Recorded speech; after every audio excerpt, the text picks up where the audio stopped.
A wire connected to a battery and switch passes through the center of a long current carrying solenoid as shown in the drawing. So this solenoid is carrying current. And the wire is going through the solenoid and also carries current. Now, when the switch is closed and there is a current in the wire, what happens to the portion of the wire that runs inside the solenoid? So would it be affected by it? Yes, no, and how so? So let's take a look at the diagram a little bit more closely. So we need to find the portion of the wire that runs inside the solenoid. Is it going to go up? Is it going to go down? Is it going to stay the same and not be affected by the forces that exist in this, combination in here? Now, first of all, we're going to take a look at the current. So the direction that we are given for the current on the solenoid is going up this way and then going down this way and then up this way. So it seems that the current is moving in this direction. Okay, so and that's why we end up at the end with the current coming out of the page. So if you were to actually use your right hand rule following the current, so your four fingers will follow the wire in here that is carrying current in this direction, it means that here the current is coming out of the page and this is going into the page. So we are going to make sure that we show this. So if it is coming out of the page in here, it means that, so into the page, out of the page. So it means that using the right thumb rule, it means that this is going to be north and this is going to be south. So the magnetic field lines will go from here to here and from north to south in here and inside from south to north. And if we were to actually show the magnetic the current in here on the diagram, this is coming out and this is going in. Now remember that I'm going to actually do we're going to discuss what happens to the current in the wire and the magnetic field that is created by the current in this wire. So as you can see in here, the current is moving from this direction, so from positive to negative. Remember that the longer one is the positive, that's a negative, and the current is going or is treated as the motion of the positive charge. And we are going this way and then all the way down here and coming back to the coming back here as well. So when current is passing through this wire, if you follow the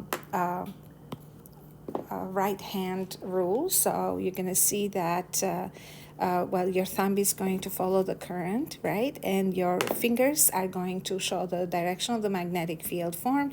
So you're going to go outside and then in, so, and then out and in and so on.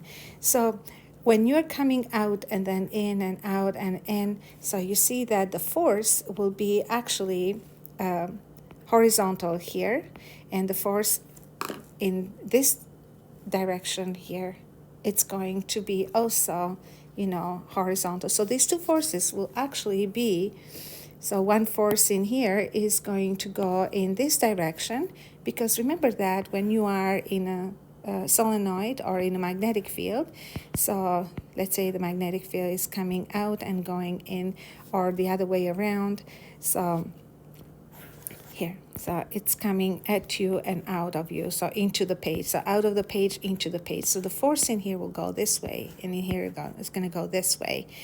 And the same thing is going to happen with this current or this magnetic field in here.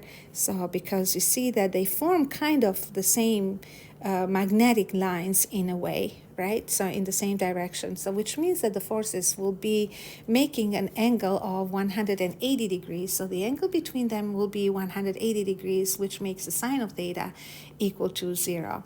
So let's kind of describe this a little bit better. Write down everything that we were just mentioning. Like the force on the solenoid is tangent to its magnetic lines or to its magnetic field. So it's going to go this way, okay? So it's going to be tangent to these lines. Now, the force in the wire, on the wire, again is going to be tangent to its own magnetic field. And because these magnetic fields are kind of the same here, positioned in the same direction, it means that or on the same lines in a way, so they're parallel, it means that the forces will make an angle of 180 degrees, which will make the sine of theta equal to 0. So, and that will make the magnetic field that is created by the solenoid be ineffective.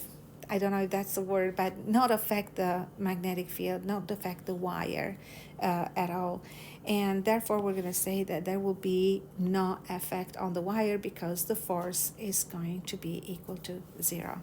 Okay, now in the next question, number 18, we have two loops that carry equal currents in the same direction, and the loops are held in the position shown as in the figure, and then they're released. So which one of the following is correctly describing the behavior of the loop? So this is the first loop.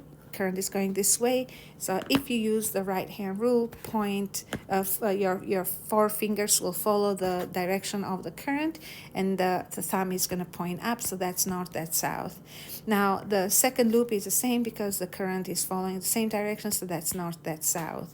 So if you let the loops go, then they are going to fall in each other. As you can see here, they are showing each other the